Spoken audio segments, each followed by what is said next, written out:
उत्तर प्रदेश सरकार के मंत्री और इटावा के प्रभारी मंत्री लक्ष्मी नारायण चौधरी आज हमारे साथ हैं। जिस तरह से इटावा पहुंचे हैं हम इससे बात करते हैं। चौधरी साहब, जो अभी एबीपी न्यूज़ ने भी एक स्टिंग ऑपरेशन किया कैलकाटा जो हॉस्पिटल कांड हुआ, उसमें कहीं ना कहीं उसमें दिखाई दे रहा है कि जो हॉस्पिटल प्रशासन है उसका कहीं ना कहीं मिली भगत है। किस तरह से इस स्टिंग ऑपरेशन को आप देखते हैं एबीपी न्यूज़ में? एबीपी न्यूज़ को तो इसके लिए मैं धन्यवाद देता हूँ। बहुत बड़ा योगदान इस घृणित कांड को खोलने में एबीपी की महत्वपूर्ण भूमिका है। इसके लिए तो मैं उन्हें बहुत बहुत धन्यवाद देता हूँ। भारत के इतिहास में सनातन धर्म के लिए कैलकाटा की घटना आज़ादी के बाद एक कलंक है जी। उसमें जितनी कठोर कार्रवाई हो सके उतना ही कम है जी।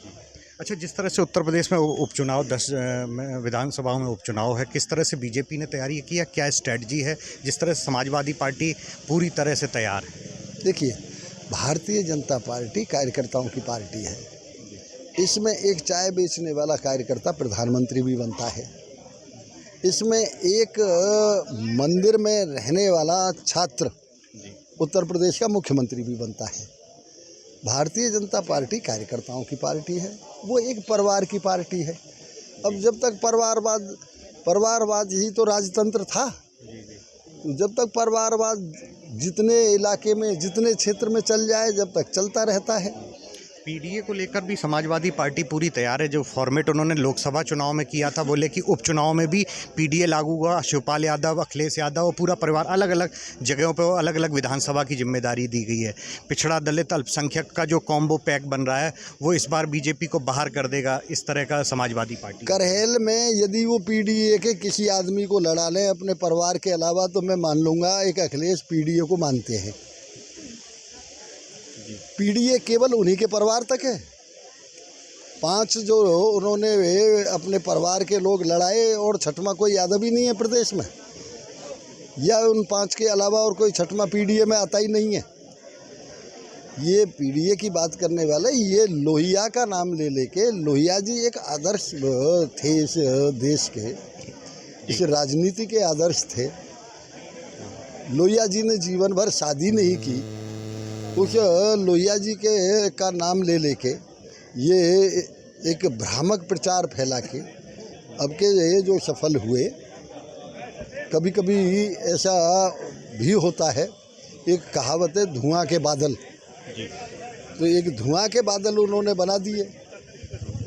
संविधान ख़त्म कर रहे हैं, आरक्षण ख़त्म कर रहे हैं, वो भ्रम फैल गया जनता में। इसलिए ये पार्लियामेंट में ऐसा हुआ। निश्चित रूप से भर्तियों को लेकर भी ये कहीं ना चुनाव में आप जीतेंगे। भर्तियों को लेकर भी कहीं ना कहीं वो कहते हैं कि बीजेपी वाले सही से भर्ती नहीं करा पाते और आए दिन उन्हें बैकफुट में जाना पड़ता है। हमने 8 लाख भर्ती की है उत्तर प्रदेश में योगी जी के नेतृत्व में 7 साल में। चाय का दाग कोई नहीं लगा सकता। उनके ज़माने में तो मैं इतना ही कह सकता हूँ, मेरिट लिस्ट बाद में टंगती थी, रेट लिस्ट पहले टंगती थी।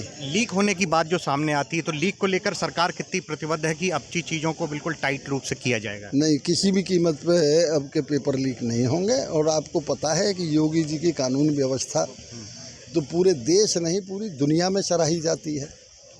तो ये आपने देखा उत्तर प्रदेश सरकार के कैबिनेट मंत्री चौधरी लक्ष्मी नारायण हैं, जिनका कहना है कि बीजेपी जिस तरह से पेपर लीक की बात है, इस बार पेपर अच्छे ढंग से कराए जाएंगे। वहीं उत्तर प्रदेश में उपचुनाव में बीजेपी बड़ी जीत के साथ सभी सीटें जीतने जा रही है।